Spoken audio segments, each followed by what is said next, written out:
post stuff. I posted a video of a cake, right? It was the CEO at the Coldplay concert, right?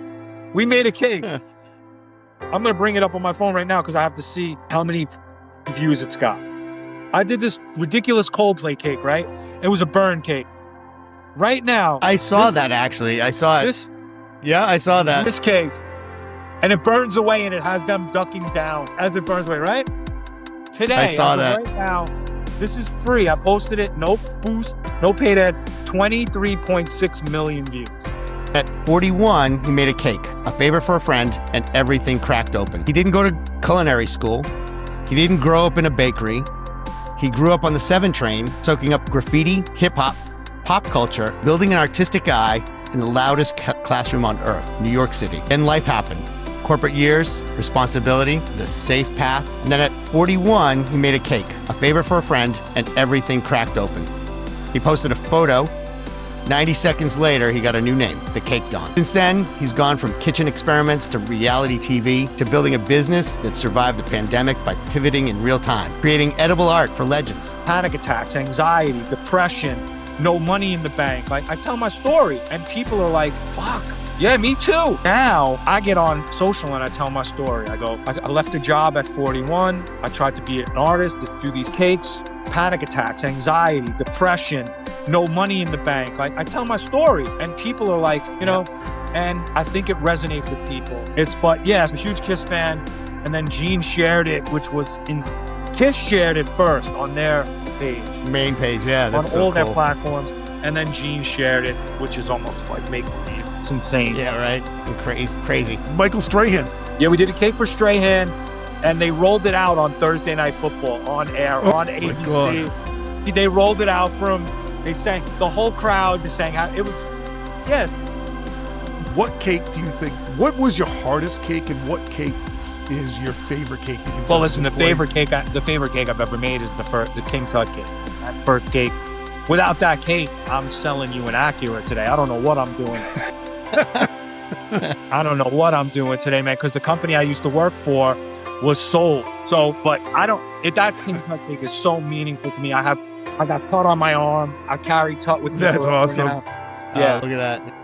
That King Tut cake for me changed my life. And it's the cake. It's the only cake in my mind, the most important cake I've ever made.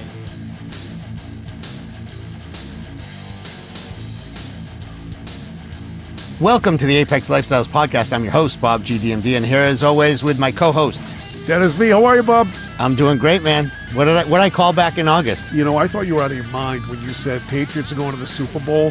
I mean, now we have 13 wins. Potential, it looks like it's going to be a 2 seed, potential number 1 seed going into the playoffs.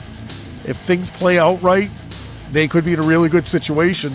Unfortunately, today there's a little issue there's a huge issue going on in New England. Stephon Diggs. Yeah. Right? I mean, this is a bad story. It's a really bad story. Yeah. And, you hope things aren't true or whatever, but it's not, doesn't look good.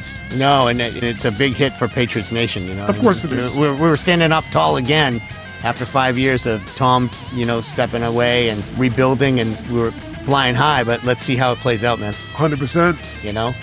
Segue here is, we just played the Jets, so, we did a good job, playing the Jets. Yeah, we did. Came away with a, really big lead early. I actually shut it off halfway through because I was like, this is in the bag. And we have a guest in from New York.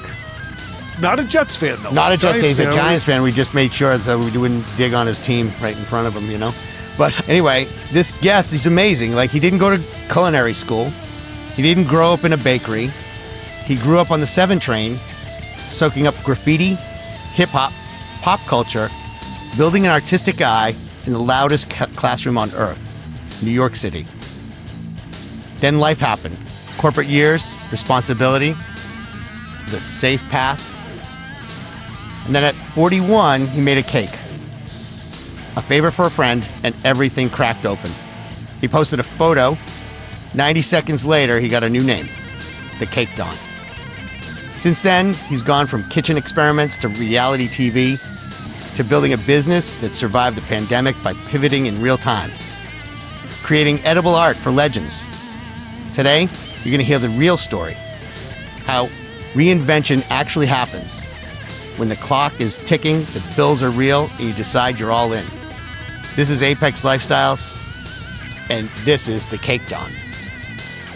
Well, I tell you, about a week ago, friend of our show, friends with Parrish Smith, took an early trip to Long Island to see Parrish, knowing that our good friend Daryl McDaniel was doing an event at Looney Tunes, an iconic record store where they have amazing events out there. And, DMC put once again on Show of a Lifetime, met with everybody, connected with everybody.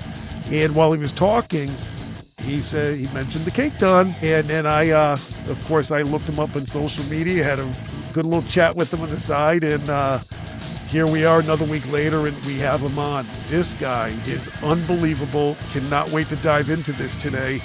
You look at his artwork on social media, and he's something else. Welcome. Welcome, Don. What? So here, let me we got to just say one thing. You were doing a segue from the Patriots to the Jets. The segue should have been, we're having Don on, who is a Giant fan, the only team to have beat the Patriots.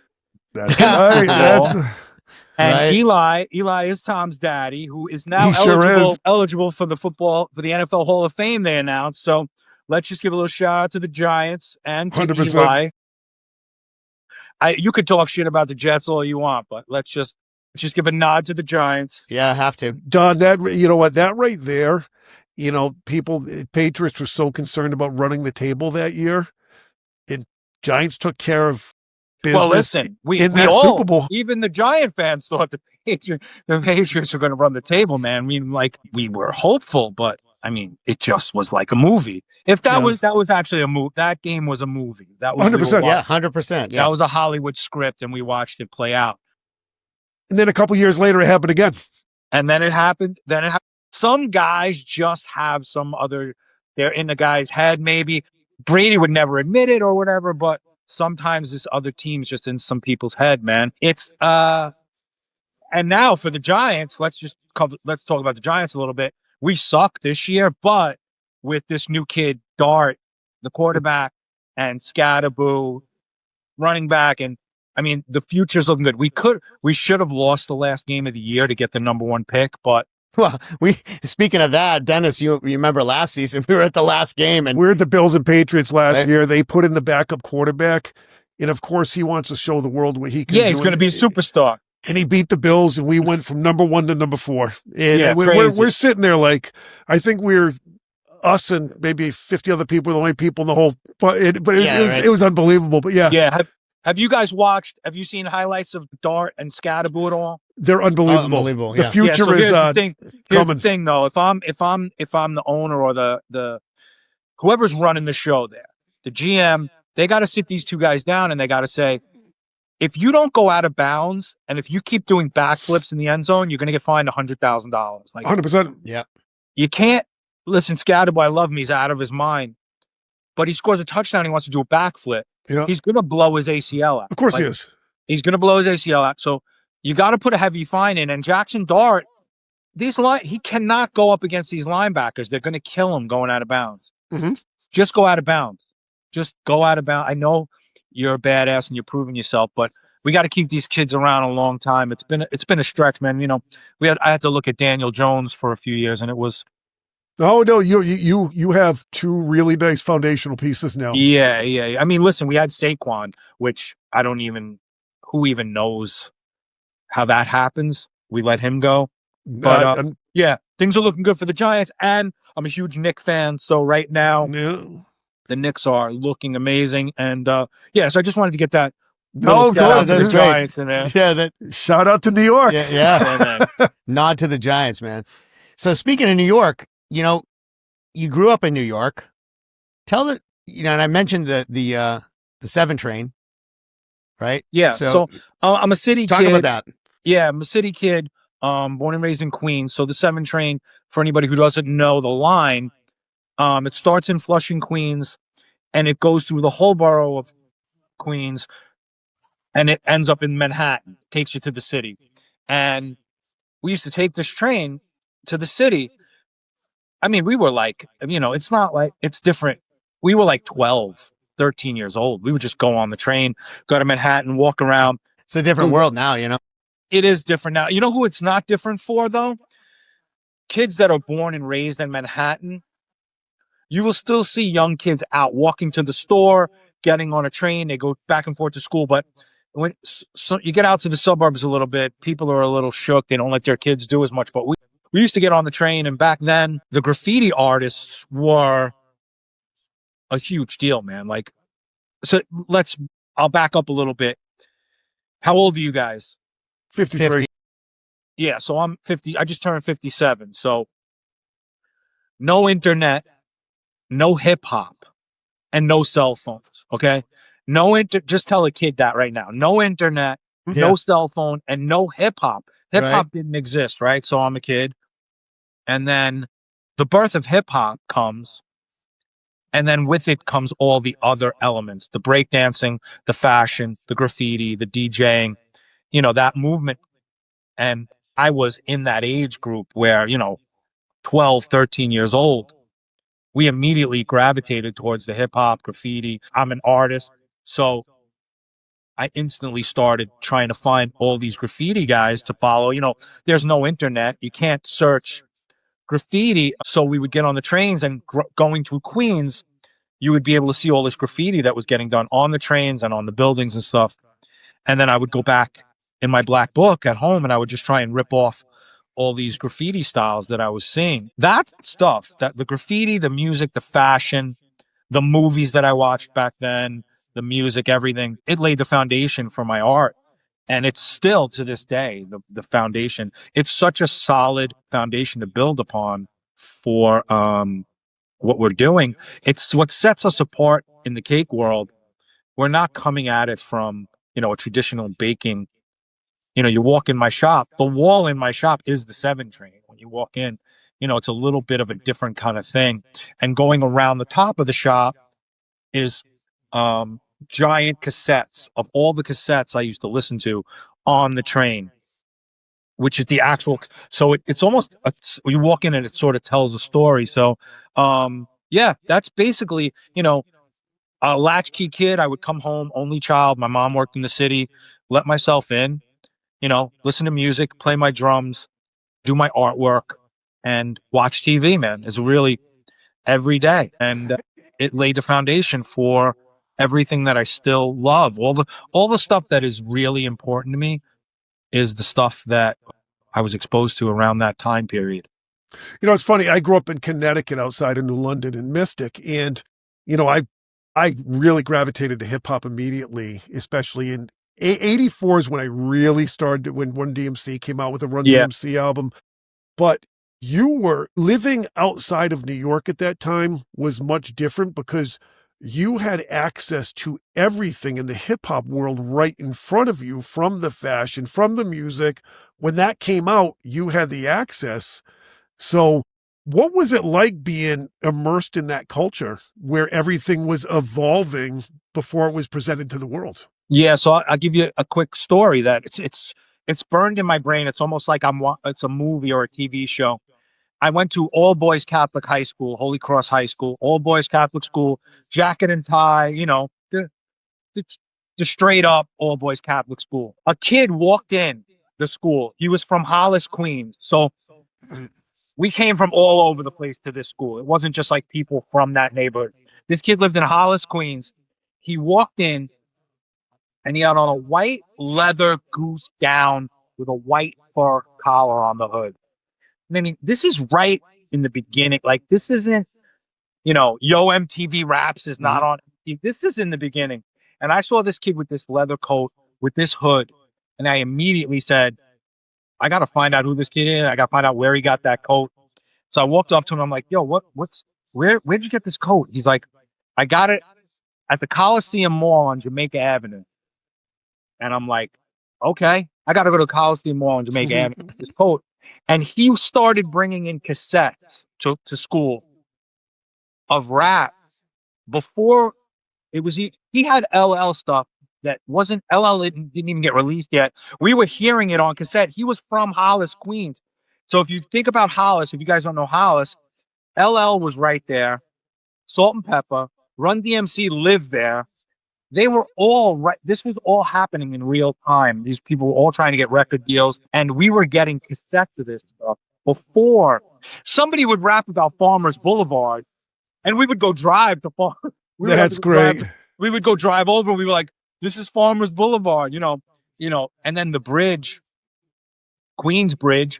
I didn't know anything. I had no knowledge of the projects in Queensbridge, but once you heard it, Nas said it. Now we go drive over to Queensbridge. It was like we were in this. We were part of the culture. 100%. Yeah, I mean, listen, I'm a white kid from Whitestone, Queens. I'm not trying to say I'm part of the culture, but the inception of it was we were from where this was birthed. Queens, New York. It was almost like ground zero at that point. There was so much coming out of Queens that it felt like we were part of it. We were really, really part of it. And we were getting drips and drabs of it before you would hear it. We would hear it, and then you'd hear it, then you would see it released like 6 months later. It was incredible. I don't know. The only other thing I can compare that to is when Nirvana changed the trajectory of like hair metal. All these people were like, and then the people in Seattle, when Nirvana hit with Teen Spirit, they must have felt like we felt in Queens when the rap started hitting. That scene in Seattle. But I can't think of another time where an area just was so tied to this one group, this one thing in music. I've never actually heard that analogy made before, but I tend to think you're hitting it right on the nail, I do. Yeah. I mean, they changed. Listen, rap music changed music instantly. It changed the whole. I mean, it's the biggest genre of music right now. And while I was alive, it didn't exist. It was supposed to be a fad. It was on 1 hour a week.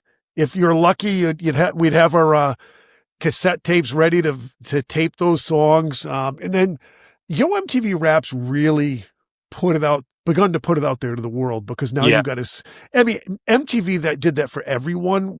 I just watched an episode on CNN where it was 80s. It was all about 80s music. And they're like, for the first time, you get to see these artists that you listen to. Well, fortunately, when MTV really started to get going, that's when hip hop came out. So I think that it kind of happened at the same time. Yeah. And listen, I remember moments. It sucks today that you don't remember going to the record store and seeing the album cover for the first time. You picked up that album cover. I can remember there are key songs. I remember the first time I saw Special Ed Got It Made on MTV. I can remember seeing it for the first time. It was so different. I can remember specific videos and specific times when you'd hear a song, you'd be like, this song, you knew this song just changed my life. I've been changed. These songs were that important and that inventive and that new, where I think it's sort of not, it doesn't happen. Maybe it's because of my age. I very rarely hear a new rap song and go, this is going to change the game. Like, well, hey, like when Self-Destruction came out, you remember everybody in that video. You remember all of those things. And I was in high school and I played basketball. And before our practice once a week, that's when Yo MTV Raps was on. And we all went as a team and watched Yo MTV Raps to see the hottest songs. So yeah, man. There were flashpoints throughout, like the different, like then Wu-Tang comes out. It was almost like an Avenger movie where you were like, what is happening? How many people are in this? What is happening? There's the Shaolin, there's the Kung Fu movie references. It was almost like they came along and there was nothing like it. There still has never been anything like it. But there are flashpoints. The biggest impact on me in hip hop was when I heard Illmatic for the first time. And it's still the soundtrack to I listen to Illmatic, and it's still, if you put it on, there's still a few references that make it a little dated, and you could tell it's when it's from, but it's timeless. That album you listen to, it's timeless. The production, the beats, everything on it. Nas on that album, that's the prototype to me. Other people have some different albums. To me, Illmatic is the greatest hip hop album still to this day, and I'm just grateful I got to grow up in that time, man. Yeah. you know? Interesting growing up in that time. Like you were talking about how art was such a big part of your life, right? And then you made the decision to, you know, get a real job, so to speak, right? Yeah. But I was always an artist. Listen, I chased a record deal for a long time. I'm a drummer, still a drummer. You know, I was in bands all through my late teens, 20s, and I chased record deals, and the art that I just had transferred my art. I was always doing something artistic, never for a living. I would always paint, sculpt, whatever I was doing, and I could just never figure out a way to make a living at it. The frustration for an artist is, you know, you don't get to do art as you know, Yep. you can't be artistic as much as you want. But the trade-off is I have 2 kids. I'm living in a great house on Long Island. I got this job. My life is cool, vacations, whatever. You know, and I'm on the hamster wheel, and this is kind of going to be what it is. I could do paintings or whatever on the side, and I sort of I was resigned to the fact where this is what it's going to be. I'm an artist who's, you know, frustrated. Listen, frustrated artist, frustrated musician. The term really carries a lot of weight. There's, you know, throw a rock and you're going to hit a musician. The most talented musician you've ever seen is in his basement still trying to figure out, you know, how to get noticed. Yeah. And then just by a freak phone call from a friend asked me, because of my artistic ability, if I could help her with the cake. And I mean, it's that simple. It's not even, you know, and we made this cake in my house. I took a picture of it. It was King Tut. And from there, the idea, you know, sort of just, it didn't even really, I don't even want to say it was like you know, the beams from heaven came down, and it was like a slow thing where like, I think we could kind of figure this out. I think we could do this. And then, then a year later, 1 year after the first cake, I've decided, I think I can do this. I think we could figure this out. And, it was a wild ride, man. And it was rough. It was a rough going from a real job to no job. You know, I had good income, really nice income, and then I had no income. Luckily, my wife had a great job and she worked. But yeah, it was a rough. There was some rough years in between. You know, it looks kind of cool now. You go on my Instagram and everyone's like, "Wow, you do these cool cakes for cool people." But there was some, you know, 3 months in a row, no mortgage payment, and it got wild for a minute. The only thing I have that was going for me at that time was I wasn't going back. I got a taste of what it was like to be an artist and hopefully do it for a living. And I made a decision. I go, I'm not going back. If I gotta borrow money, and I'm gonna do this until the wheels fall off. And luckily, you know, all these little pieces fell into place, and it was not, you know, this explosion. It was just a slow, and it's still, you know, we're still building this thing. It's like a slow build, right? Yeah, still Yep. to this day. And this is the cool, like, listen, I think we all get focused on the end result, where we want to be and what we want it to be. But the days like having DMC at my shop and having an event, these are the days, man. Like it's I'm in it, and it also comes, I think, with my age that I'm really enjoying. I'm beyond grateful for the opportunities I get, and I think I'm lucky this way. I'm not gonna pull up at a red light and there'd be a Ferrari next to me, and my eyes are bugging out of my head, and I'm so in. Like, I'm not that guy. I don't really. It's a great car. It's a beautiful piece of art, but I don't really want a Ferrari. I'm not a Rolex guy. Like, I don't want that stuff. I want, like, I'm leaving Saturday. We're going on vacation. Me, my kids, my wife, and my mom. We're going to Aruba, and we're staying in a house on the Nice. beach. To me, that's the Ferrari. That's the Rolex. For me now, experiences, the concert tickets, like, I'll spend the extra money, man. I want to be up close. I want to have the great seat at the concert. I would rather that than, you know, how many pairs of Jordan 11s do I need? Like, Yeah, right. how many Jordan 4s do I need, man? I mean, I don't need them anymore. You know, I used to really, you know, I would be like, oh, I got to get these Jordans. I got to get this, you know. I don't need that stuff anymore. And it's really become helpful to me at this point where I can get focused on what's important, helping my daughters now. My daughters are with me in the business, helping them. If we build this into what we think it's going to be, it will provide a really nice life for both of them. They're both in their 20s, and they're both super creative. And then they both could send their dad a check once a month when he's on the beach, Yeah, that's yeah. when he's in his 60s that's and the wants to best just retirement relax. ever. Yeah. But it's the greatest possible time you could be alive if you're a creative, artistic person. And I will say there's two things now. Everybody says it's the best time to be alive if you're creative. Yes. If you're creative with no work ethic, well, you're fucked, because you could have all the ideas and all the things that you're going to be great at. But if you have no work ethic and you don't really put your mind to it, you're accomplishing nothing, because there are people that are dedicated to their craft in every field. There are guys in baking, guys in music. Look at a guy like Post Malone, man. Post Malone is the story that they should tell every kid in every industry. I'm going to interrupt you for a second. Yeah, go ahead. You know that Dennis was on a Post Malone video. I did not know that. Yeah, you can't make it up. Can I tell you something? I don't even know the song, but it's with Luke Combs. I was in Nashville in front of Kid Rock's place, and all of a sudden, a big 18-wheeler pulls up, and they take the tarp off, and it's Post Malone and Luke Combs doing this video.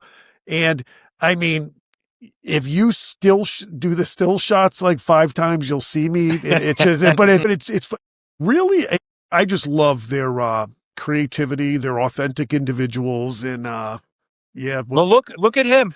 Posted White Iverson, the song White Iverson. He posted that one night right before he went to bed, and he woke up. It had 800,000 streams. It's insane. Like, it was a kid in his bedroom. He recorded that album on a laptop. But if you're the kid who records all the time and you write songs that you don't think it's good enough, you don't want to get criticized, you don't want to put it out there, yeah, you may have been Post Malone and you're never going to know it. And I mean, look at him now. He's one of the biggest stars on the planet. It's incredible.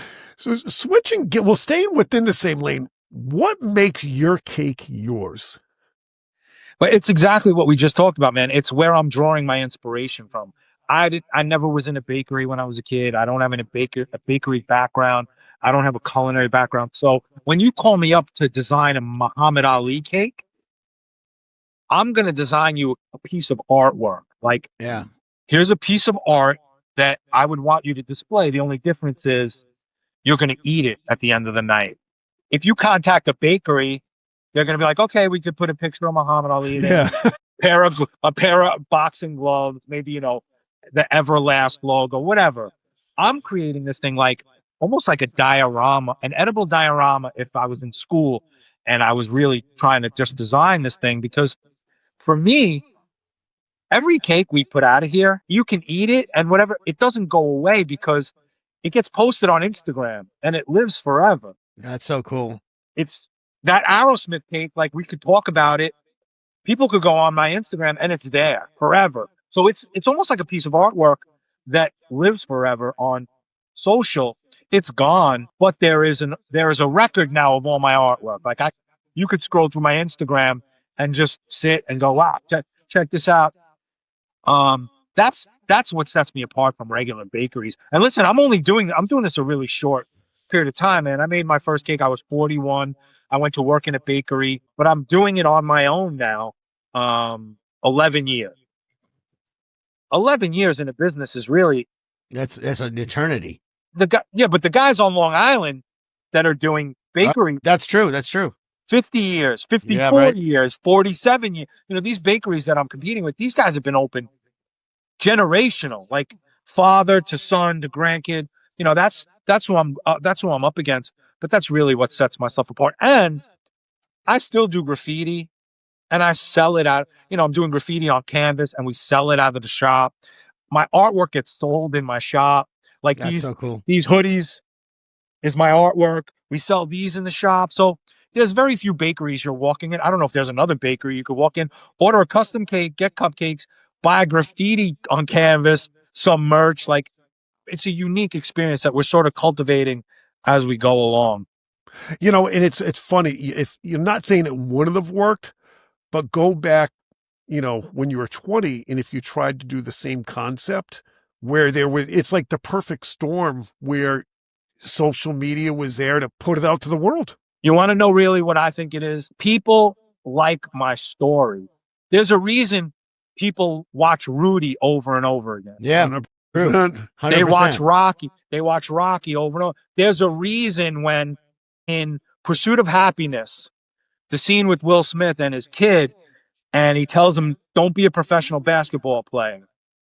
And the kid gets all discouraged and he puts the basketball in the plastic bag. And then he's like, Will Smith realizes what he's doing. He's like, hey, you got a dream. You got to protect it. People want something. They tell you can't do it because they can't do it themselves. If you want something, go get it. Like, people love that because none of us really had anybody in our life that I didn't. And most people I grew up with, there wasn't somebody going, you can do whatever you want to do. Whatever your dream is. We had people in our lives that said, go be a cop, a fireman, sanitation, get a job with a pension. Like, that was their thought process back then. Now I get on social and I tell my story. I go, I left a job at 41. I tried to be an artist, to do these cakes, panic attacks, anxiety, depression, no money in the bank. I tell my story and people are like, fuck. Yeah, me too. Me too. You know, and I think it resonates with people. You can have the best cupcake in the world. I'm not reinventing anything. I have a cupcake with chocolate fudge on it. And I call it the OG, right? I call yellow cupcake with chocolate fudge. I call it the OG. And the reason I call it the OG is because my mother used to buy Entenmann's cake, the yellow Remember Entenmann that? with the Yeah. chocolate fudge Yeah. on it. And to me, that's like my first cake. That's the OG cake. So we call the cupcake the OG. That's and funny. I have certain cupcakes that we have certain names for. I don't call anything like this normal. You know, nothing is just vanilla. Like we come up with creative names, but it all ties into my story, and people have connected to my story. People come in my shop and they're like, yo, the other day when you were talking about how hard it is and to have a small business, and they're like, yeah, it was resonating with me. And I'm like, yeah, people should get on. I see a guy standing near a private jet in his Instagram post. I wanted to go fuck yourself, man. I don't need to see your private jet. Fuck your private jet. It's the stupidest post in the world. Listen, there are people that break their ass and they work hard. That's the beauty of The Rock, right? The Rock will post his private jet and he'll post his gym and he'll post his beautiful house in Maui, but he will also talk about the loss of his father and his depression when his dad died and how hard things were, the struggle in his life when he had, $5 to his name. Like, you can post the beautiful stuff, but if you only post the flex post, people don't, I don't gravitate towards it. And I think most people don't gravitate towards people that are just showing you the shoes, the watch, the house, your fucking 6-pack abs. Like, tell me some shit, man. Tell me the struggle. Tell me something that I can hear and I can use it as a tool going forward. Tell me how you got the jet. Like, Don, you hit home big time, because I've been an educator in college for 30th year, and I work alternative education with students that are, gang involved, really tough kids. What you're saying is adults, in very successful adults, are showing the end result, and that's all they're showing. But when you can share, open yourself up and show those struggles to how to get there, that will do more good for kids that are so impressionable to know, because that's what kids are going through. If they're experiencing pain and they're like, well, this guy got it so, no, I just, all of a sudden you didn't put a cake up and all of a sudden, you had your shot. It just doesn't work that way. So you sharing those struggles and the ups and downs, that resonates and gives hope at the end of the day. Yeah, I think it resonates with a lot of people. It resonates with me when I see it. That's the people I follow. I follow the people that are giving me the real information, whatever industry they're in. Yeah, and it's inspiring. I mean, that's the whole premise of our show. Right? Yeah, is to help people inspire people about struggles and how to overcome them, and how all that beautiful stuff. though, how beautiful that there is content like this now. When we were young, it was you were watching the Phil Donahue show, like talks, like what were you watching? There was really, you waited till Johnny Carson came on, man, at night at Letterman to sit and see people talk. And you think about it now, They were having 3-minute conversations, 4-minute conversations. You put a Rogan episode on now, you could 3 listen to hours. yeah, real intense Yeah, conversation for yeah. 3 hours. Yep. Yeah. So let's segue into reality TV exposure. Like you were on a reality TV show, right? Yeah, I got called. I was driving home one night. I was working in a bakery at the time. I was 3 years in, and I was driving home from work, and one of the countless times that I was crying in my car. I mean, I can't tell you the amount of times I would be breaking down driving home, just thinking like, what am I doing here? Like, what am I trying to accomplish? I left this great paying job, and one of those times where the universe stepped in and let me know. I got a phone call from a casting agent at TLC from Next Great Baker with Buddy, the cake boss. And she was like, listen, we follow you on social and we like your image and you're not your usual cake guy. You have some tattoos and a dad or whatever. Would you be interested in being on with Buddy on season 4? And I was like, yeah, sure. Yeah. So I ended up doing season 4 with Buddy. 10 episodes, an hour a week. Like it was not like a one-off chopped episode. Yep. It was 10 episodes, an hour a week. And we filmed the finale in Vegas at the Venetian.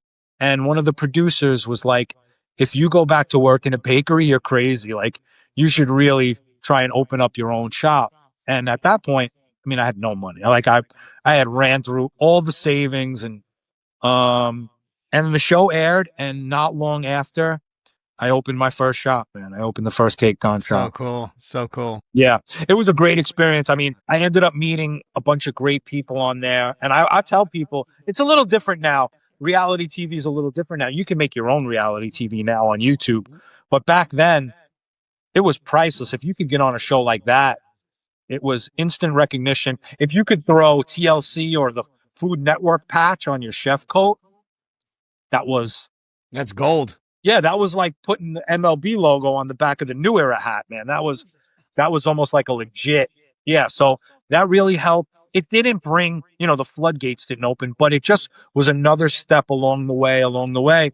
And it allowed me then, I was so new in the business. I've been doing cakes 3 years, but it allowed me, I got a little more confidence, a little more, okay, yeah, this could work. And then we just kept chugging along, man.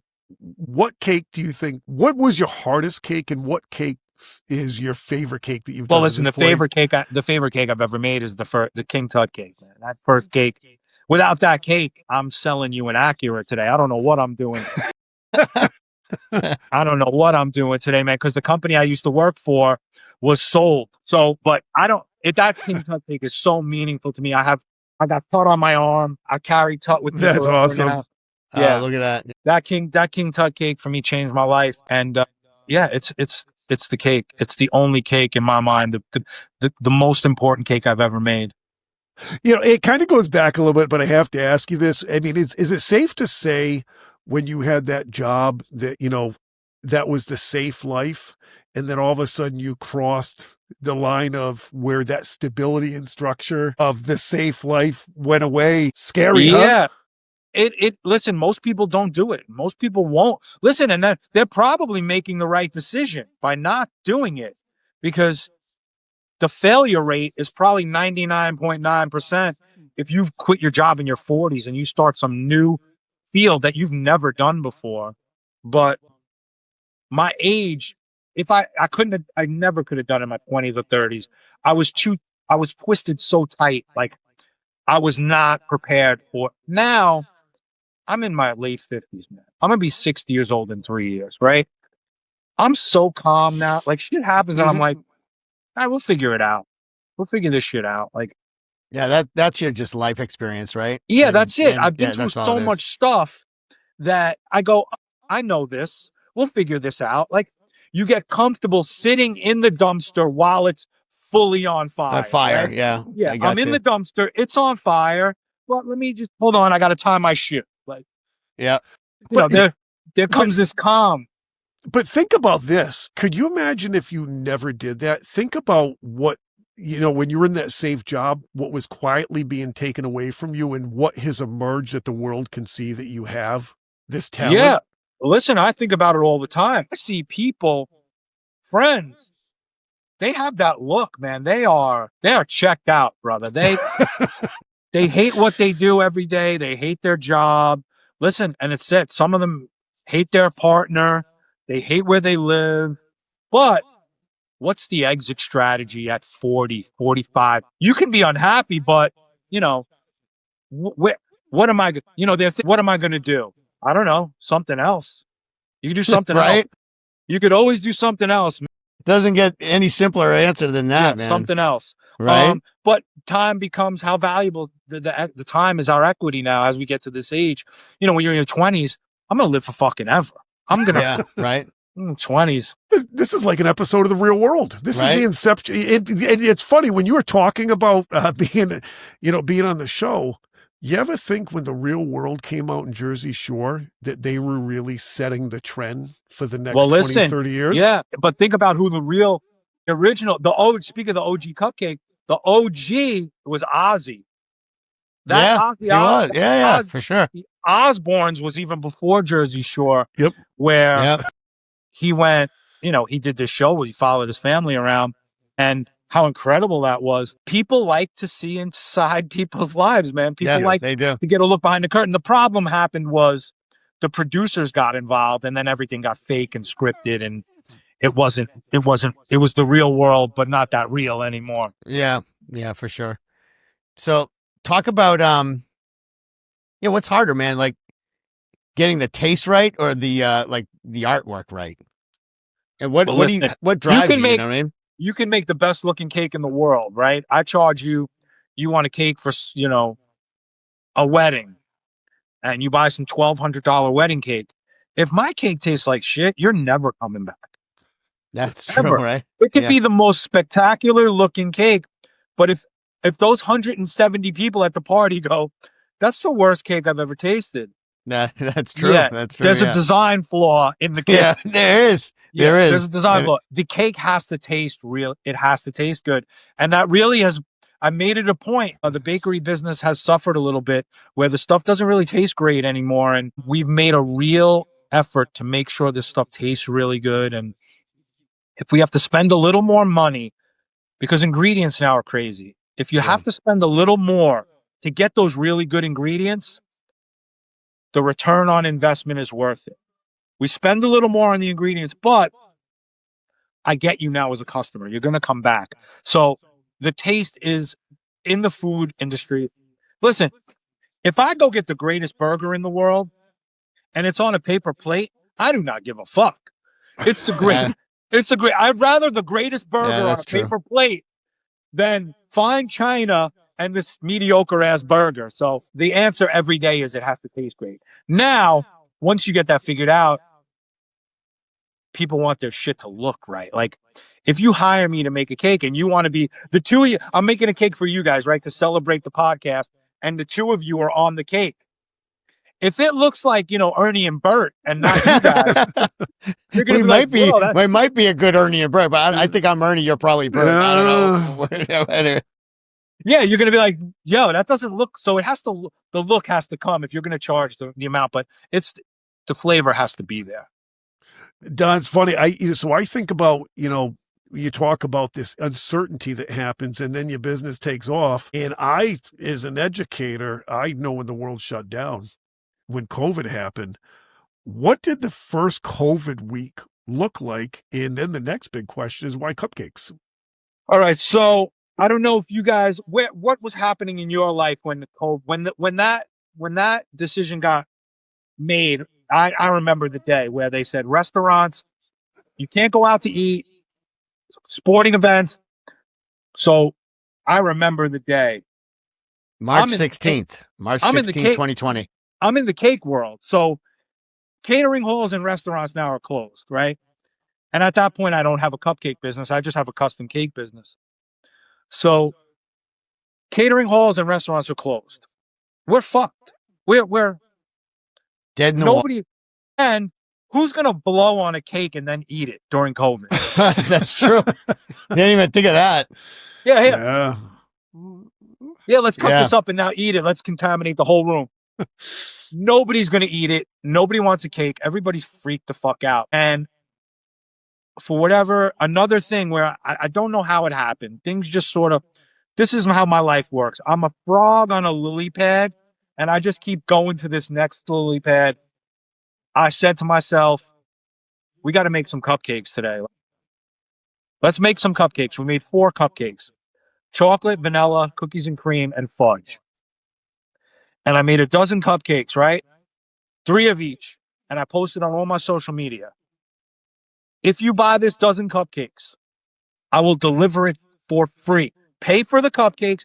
I will deliver it for free from Montauk to Queen to the city. Like, I didn't care. I just needed to generate. So if you guys don't know what that, That's a piece of huge land- swath. That's yeah. a hike. Yeah. it's a big piece of land from Queens to Montauk. And luckily I had a decent social media following. People started ordering cupcakes the first day. Not where I was feeling comfortable, but I knew I started to get people's attention. Second day, a little more. Third day, a little more. Then I added a 5th flavor, strawberry. Circle back to when I was on TLC with Buddy. I had become friendly with News 12, the local Long Island news. They reached out to me and they said, we saw how you've pivoted in 1 week. You've pivoted from cakes to cupcakes. Can we come do a story on you Wow. about yeah. the COVID pivot? And I said, sure. They came, we did an interview from like 15 feet from each other with masks. And I just told my story. I said, we're doing cupcakes now. If anybody needs cupcakes. And the part about the local News 12, it's the same segments once an hour, every hour. Oh, They that's just true, cycle right? this all day long. And then once News And everybody 12, was home. everybody's So watching the they're news, just watching the news. Yeah. looking at the TV. And once an hour, the cake don is telling you, order these cupcakes yeah. and I'll deliver them. And they're like, fuck, I'm locked in this house with these fucking Yeah. kids. I'm eating the pancakes. Bring me some cupcakes, man. Yeah. So once that happened, it took off. A week after that news aired, I had 3 full-time delivery people all day, every day. Oh my God. And Wow. we never got closed down. We were considered essential because we had food.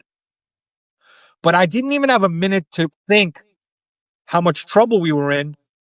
We went from what are we going to do to 3 weeks later, we have a full-blown cupcake business where I was doing volume that I could systems. never imagine. Yeah. No systems in place. Nothing. Nothing. Right. So how do you manage that? Like, I'm a business owner too. Right.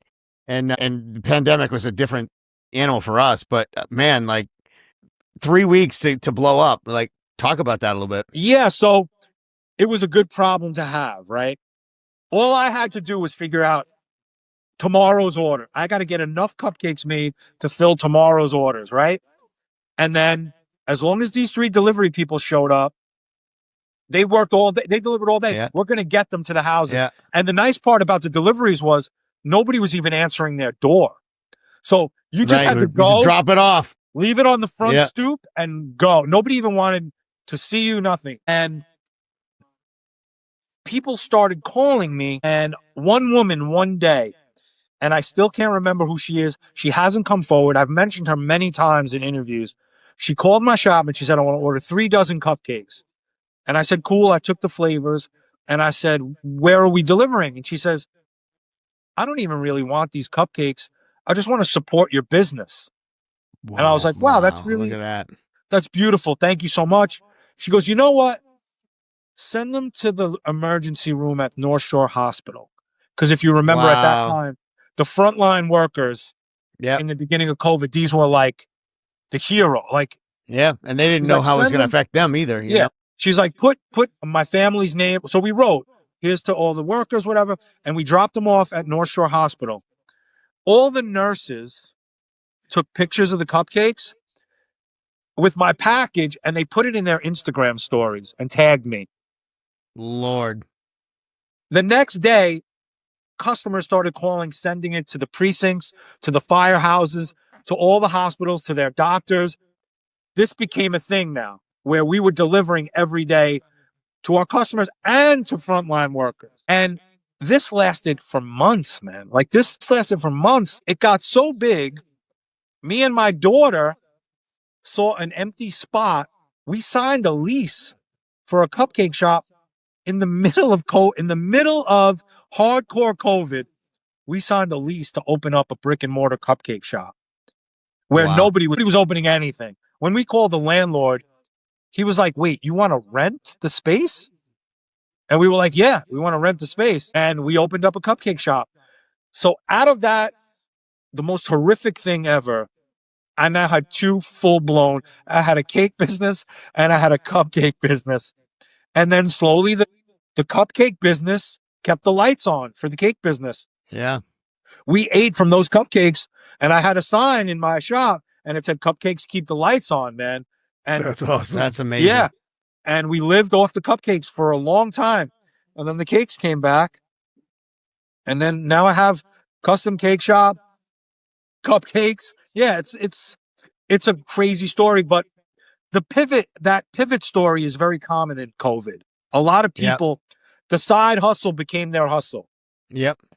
and it allowed them to do something else. And a lot of people left the job that they were at to do this other thing.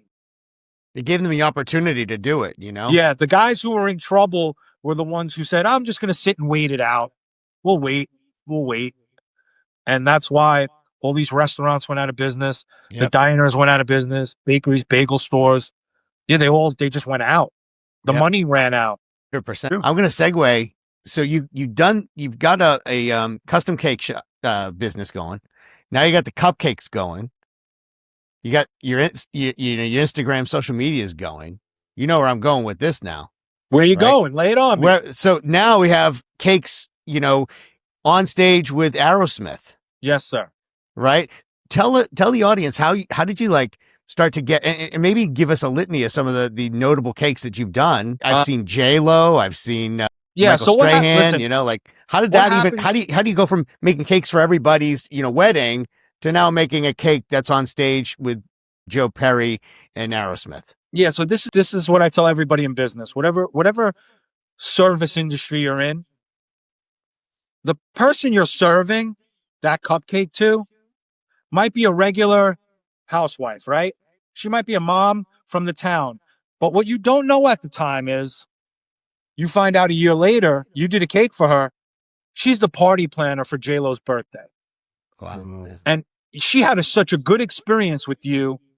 It was such a pleasant experience at my shop with the people that work here, with the product. She, in turn, pitches me to J-Lo's people to use for J-Lo's party in the Hamptons. It's that simple. Aerosmith rolls into town. The tour manager needs a cake. She mentions it at UBS Arena. The head chef says, you got to call the cake done. I treat everybody like they're fucking Aerosmith because 2 years from now, 3 years from now, 4 years from now, I don't know where you guys are going to end up in a year. 2 years from now, this fucking podcast, you guys might be in Austin, Texas living, or it could be anything. And you're going to go, yo, we got to contact the Cake Don. Mm-hmm. Yeah. We got to get him involved in this project. I treat everybody that way. That's how I end up getting these opportunities. I did a cake for Shaq. The guy who owns the restaurant where Shaq was going to be. The people who were throwing the party said, we need a cake. We need a cake. Remember the first Reebok pump? Of The course. Yeah, of Shaq course. Yeah. The blue and black and white. They need a cake that looks like the first pump. The guy goes, you got to call the Cake Don. They call me up. They're like, you want to do a cake for Shaq? I'm like, yeah, probably. I probably would like to do a cake for Shaq. But Yeah, right. that's how I just keep getting these opportunities. If you're a fucking scumbag to people and you're hard to deal with, they're never going to call you. They don't want to deal with you. There are some guys in the industry, in every industry, they're impossible to deal with. Their product is on such a level that they still get business because they can't be denied. I'm not taking that chance. Oh, I'm Yeah. not going to be a scumbag to anybody. I'm going to show everybody how grateful I am that they come to me, and it just keeps leading to, me doing the cakes for all the Met stuff. I'm a lifelong Met fan, and now I'm the cake guy for the Met. Like, that's it's incredible. It's How cool almost is make that? believe, man. So you had to bring that up. 86. That was a little 86 dig, wasn't Yeah. it? So yeah, Boston is my bitch again. I knew that was coming. That was Right. we all know, you know where you were, and I knew where I was at that time. Yeah. I know where I was too. Crying like I a know where I baby. was. Listen, No, I just want to say I love Boston. I love it. My kid just graduated. She went to Boston Conservatory at Berkeley. Wow, cool. I love the city, and she's in mourning now because she's not living in Boston anymore. She's back on Long Island. But I love Boston. I could see there being a cupcake shop in Boston at some point. I don't know. You guys know who Johnny Cupcakes is? I know who it is. Yeah. Yeah. So he has a T-shirt line. He's got cool T-shirts. He's Johnny Cupcakes. He had a shop on Newberry. Yep. And he didn't sell cupcakes. Like, Yeah. it was such a cool concept. It's Johnny Cupcakes. You go in and he has T-shirts for sale. Right. But I'm a huge fan of his. He markets himself in a way where you never know what's going to happen. I'm so inspired by that guy. I hope to meet him one day, and I'll tell him how inspired I was. But yeah, I love Boston. I could see a transition where Boston, if we ever branch this thing out northeast, whatever, Boston would be one of the first spots I considered. I love that city. All right. I got another question. Hardest cake ever. The hardest cake ever, man. The most pressure filled cake was I had to do a cake for the Mets on opening day. This was the first cake I was doing for them. And the pressure to bring a cake to Citi Field for the owners on opening day Wow. as a Met fan. I mean, yeah, but it turned out to be one of the greatest days of my life, man. The relationship I built with the Cohens, and I mean, I'm a Met freak. I passed the curse down to my kids. They are even worse than I am now with the Mets. But yeah, that was the most important one to me, just because what it meant. And I told them on the way out, I thanked Alex Cohen for asking me to be involved. And I said I had 2 bucket list cakes that I wanted to do. I wanted to do a cake for the owner of the Mets, whoever the owner was going to be at that time, and I wanted to do a cake for Muhammad Ali. And obviously, I wasn't going to get to do it for Ali, so this was the only bucket list cake, and I got to do it. There are a couple more. I have a list of people I have that I would love to do cakes for, and I keep them. I don't like to put it out. I keep it up here. I send it out to the universe. The universe keeps sending me. I just did David Wright's cake when they retired his number at Citi Field. That's phenomenal. David Wright was my Met. Like, that was a huge one. I did Strawberry's cake when they retired his number. Like, these are guys. I'm checking these things off my list, man. Well, Yeah. I've done some cool. I do cool cakes all the time. We did a cool cake for Ledecky, the owner of the Islanders. We did a cake for the Islanders. I'm not a hockey guy, so I have no affiliate. Rangers, Islanders, or I'm like Billy okay. Joel. No, we did. That was not. Listen, that is a bucket list. If I could do a cake for Billy Joel, that cake was for a Billy Joel fan. Oh, I got you.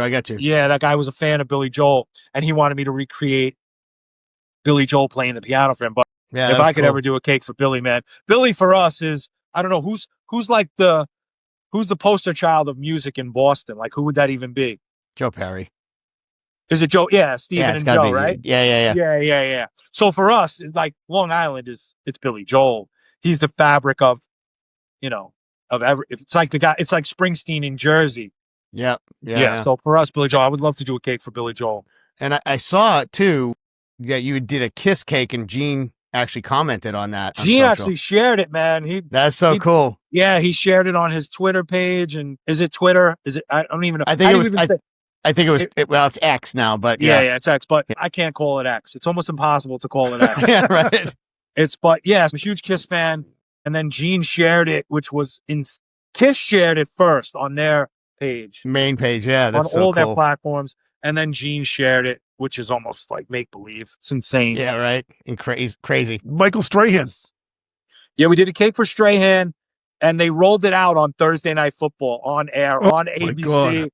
They rolled it out they sang, the whole crowd, they sang how it was. Yeah, it's made. And I'm home watching football with my kids on the couch. And, you never know. Like, the Aerosmith cake, they told me Steven was going to roll it out and they were going to sing Happy Birthday to Joe. The show ended and they left. The encore happened. They never. And I'm like, I can't believe I did this cake. And then the lights came back on and Steven came out. They rolled the cake out. And if you go on YouTube, every video you search for Joe Perry's birthday, UBS, my cake it's in the whole video on YouTube. It was incredible. That was incredible, man. That was incredible. And it turned out that's their last show ever. Steven blew his voice out. Voice out. That's right. I was supposed to see him at the TD Garden here on New Year's Eve as his last, as Aerosmith's last Boston performance 2 years ago. He blew his vocal cords out. Yeah, I never got to see him. New York fucked you again. Right? But I was at December 2nd. I was at Madison Square Garden to see Kiss's last show.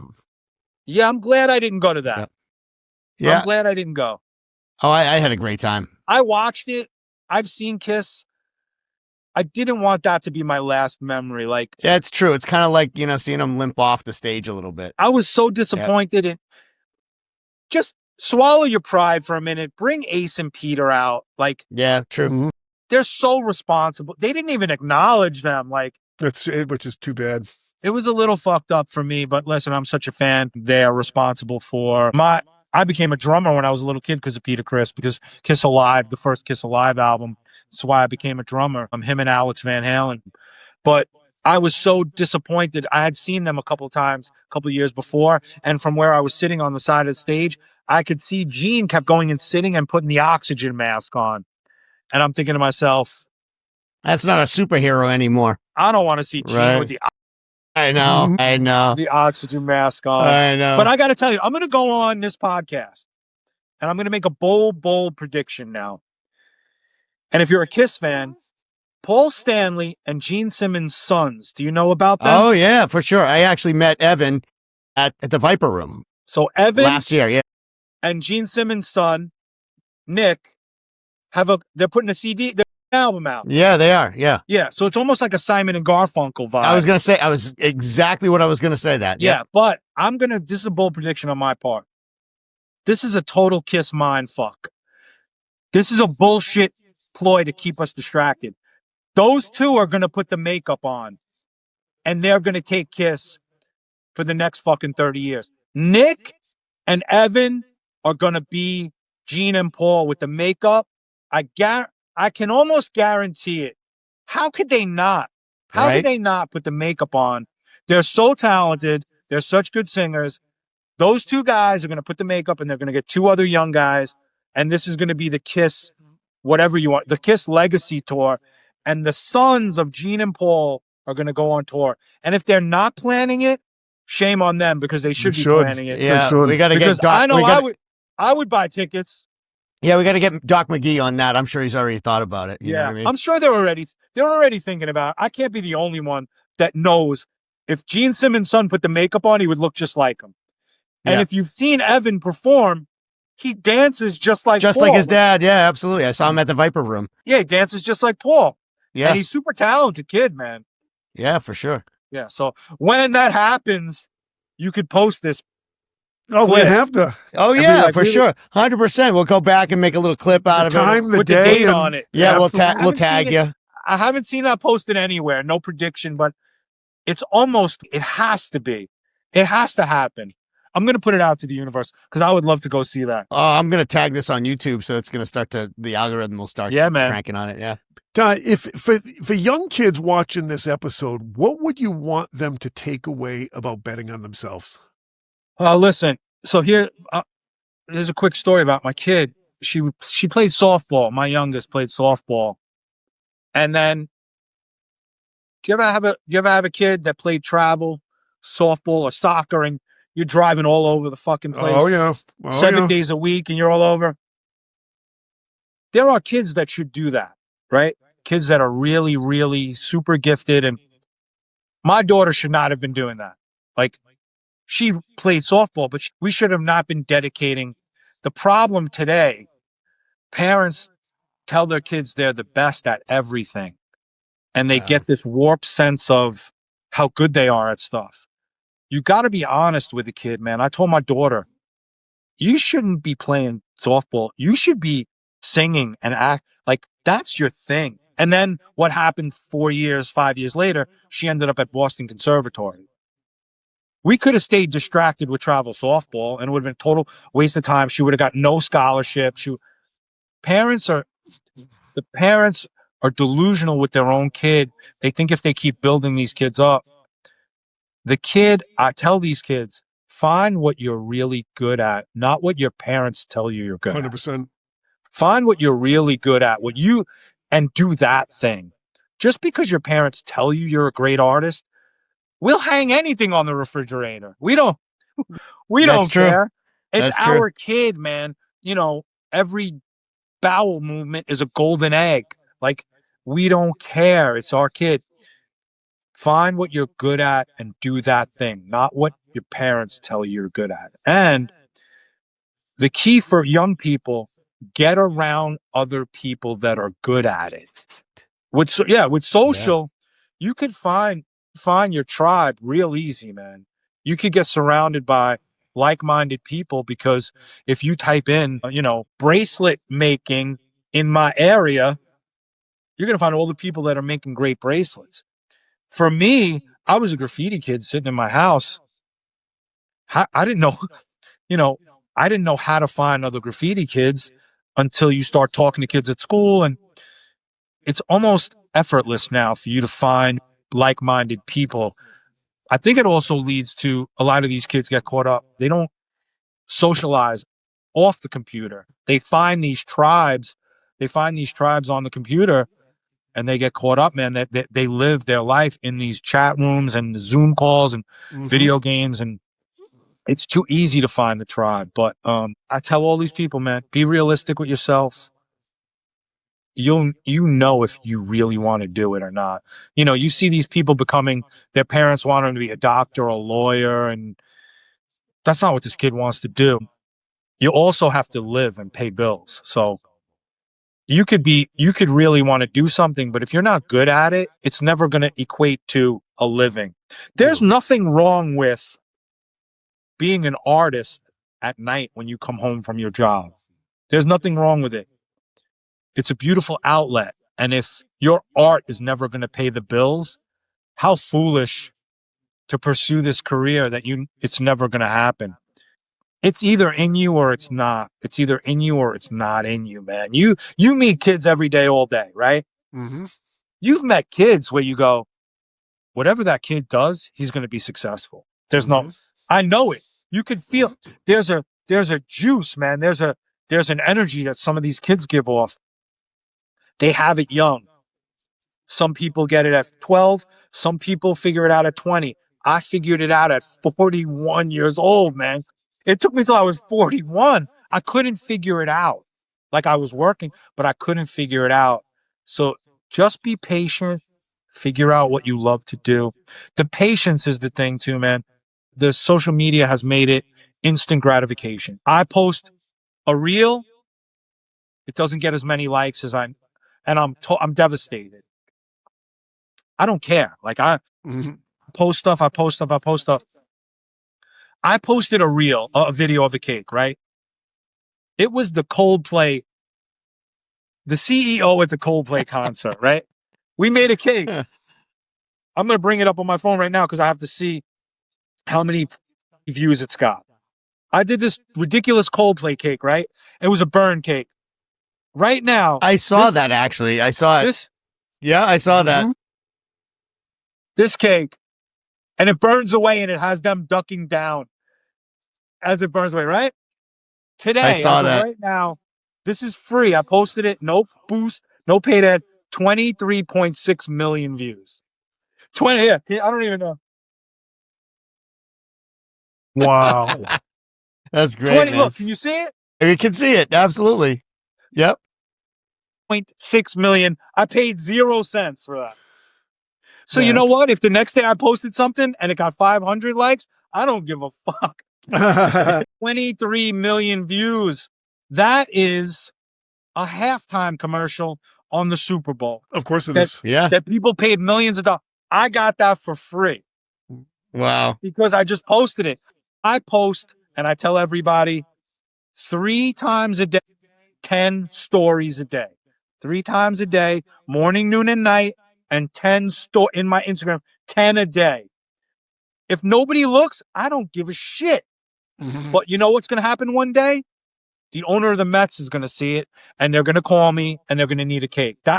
It's just that you have to be that relentless. What happens now is people go, oh, I make this pudding, right? And I posted and nobody liked it. And then they just stop. They give up. You got to be relentless. You have to. I do this like I'm still chasing the record deal, man. I am chasing the record deal. I am outside the limelight, the Cat Club, and I'm handing my flyers out. I'm at Lemoore, and I'm handing my flyers out after the gig. I'm still handing my flyers out, but in a different form. I'm handing them out on a free platform now. You don't have time for post for free for your own business. Fuck you. You shouldn't be in business. Well, that's poignant as it gets, man. Straight to the point. I love it. Very pithy. You know? Hey, Dennis, what do you got left, man? I'll tell you right now, this is absolutely unbelievable, but I have to give you my best question. What advice would you give to your younger self? I would try to tell myself, I've done a lot of work on myself as an adult, man. I've worked through a lot of shit. And I just would try and tell myself, be a little more gracious with yourself. Care for yourself like you would care for other people, man. Like, I wish I would have taken care of myself the way I take care of my own kid. I did not treat myself with the respect I deserved. And it was just my mindset at that time. My biological father left when I was 5, and I never saw him again, not one day ever. And he was alive, living. My entire life, my adult life, I never saw him not one day again. And who knows what a 5-year-old thinks and what you're dealing with as a kid. But I never gave myself grace. I never allowed myself the fuck up. There's nothing anybody is ever going to say about me that's worse than what I've said about myself, man. I was my own worst enemy for years and years. And I know self-destruction. I know what it does. And then as an adult, I went back to that place when I ran through all my life savings building this business, man. I went to some dark places, man. I was not good for a long time. I felt like I put my family in a real bad position. And I see kids, I recognize the trauma in their eyes, man. They don't know I can see it, but I recognize them. We're part of like this club. We're part of this club, and I could see that they're struggling. And I try and have conversations with some young kids when I see them and try and connect. It's hard with young kids, man. First of all, they don't like to talk, period. And they don't like to talk to an adult, especially a guy who's selling them, a cookies and cream cupcake. But I wish I was more gracious with myself and allowed myself the bounce back. I didn't just beat myself up so bad. And it's what I do now. I've allowed myself, I'm gracious with myself. I allow myself to make the mistake, recover from it, learn from it. But I think you have to learn it. You can't. Here's the thing. Here's the perfect answer to this, Dennis. If I would have had the opportunity, you give me the time machine and I could go tell that to my younger self, that fucking kid ain't listening, man. No. He's not going to listen. So I could have told him whatever. I could have looked him in the face and I could have told him this. He's not going to listen. That kid he was going to set the world on fire. He was going to be on tour with the drummer and as a drummer. And I was going to people would tell us, you're not going to get a record deal. And I would go, that doesn't even make sense. What do you mean? I'm not going to get a record deal? Like, you couldn't tell me anything, but it came from where I was from. This motor that I had, which I still have. I run on a different kind of motor right now, man. I'm really eager to get to I want to experience as much of this shit as I possibly can, but I wouldn't have listened. I would have told that kid, be gracious with yourself, give yourself time, allow yourself to fuck up. But I know me then, I would have told myself, I said, go fuck yourself, man. I'm not. I don't have time to be gracious with myself. Yeah. I have to conquer the world. Yeah. I think I can relate to some of that too. You too, yeah, Dennis. Absolutely. I know your story. So where can the listeners find you, Don? Just type The Cake Don everywhere. Instagram, Facebook, YouTube, wherever. Just type The Cake Don and, you come follow along. I post all day long. You'll get sick of me after a while. Friends of mine are like, I had to unfollow you. You post too much. I go, we don't post too much. They're like, You suck up my whole feed. I'm like, what else do you follow? How many girls in G-strings working out at CrossFit So you need to follow, man. Follow some cake shops, bro. There you go, man. Yeah. I follow you. Get some really inspirational artwork in there, man. And Dennis, and I know that you and I are going to do a road trip at some point, right? Oh, we're definitely not. Yo, listen. Once we pick out the date for the DMC event, you guys got to come, man. Yeah, Yo, 100%. who is that?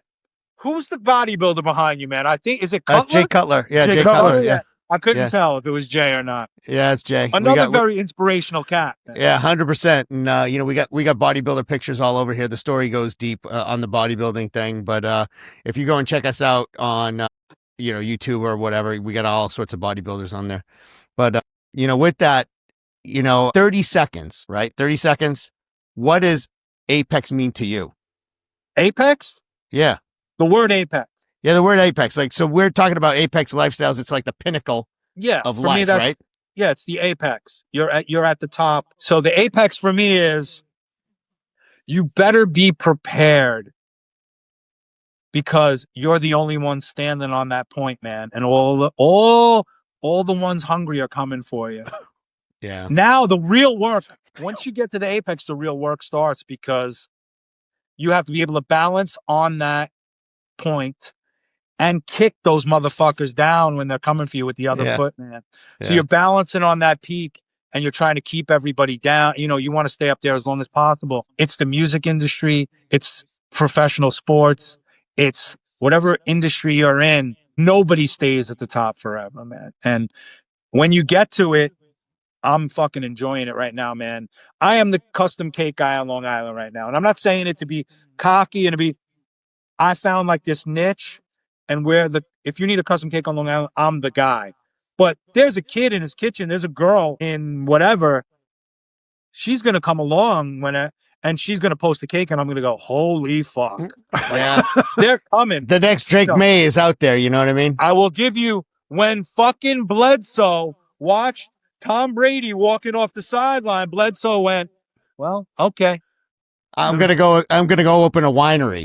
Yeah, it was good while it lasted. Right. It was good while it lasted, bro. There's that moment, but the apex where if you're lucky enough to stand on it at all, at any point, and DMC is a prime example of it. He stood on the apex. He created an industry, but he still acts like he's at the top. He has that. When you speak to this man, he treats everybody with the respect, and he's not angry. He's not pissed that he has to he's putting a record out. He's going to find a way. He's going to get a deal. We're going to get on this label.